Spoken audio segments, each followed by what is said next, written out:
Rebecca, of all the dodgy, expensive forms of renewable energy, wind is the one that is dying the fastest. Hated in Europe for ruining coastlines, interfering with farmland and infringing on Indigenous native reserves, even the green groups have turned against it. Heck, wind turbines are even managing to upset the whales. But here in Australia, you've written an expose on the failure of wind to produce its promised energy returns. To quote, "How long does it take for a wind farm to become carbon neutral? The answer is never."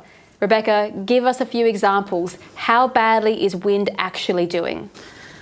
Well, there are a lot of things that go into making an energy source carbon neutral, but one of the problems for wind is that it relies on, because it's unreliable, or as the true believers say, intermittent, it has to be backed up.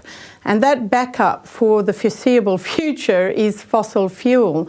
That's not just for the time being, but Professor Robin Batterham, who is former chief Australian scientist and who has done a net zero report on how the path through to net zero by 2050 or 2060, he says that basically all this renewable energy will have to rely on gas, a large fleet of gas to back it up right through to 2050 or 2060, and the emissions to get to net zero will have to be captured via carbon capture and storage. Now, if you know anything about this debate, the true believers mostly don't believe in carbon capture and storage, but Professor Batterham has sort of pointed out that there's just no way around it. So there is no way to become carbon neutral. Now, there's a lot of other reasons why wind isn't carbon neutral as well, but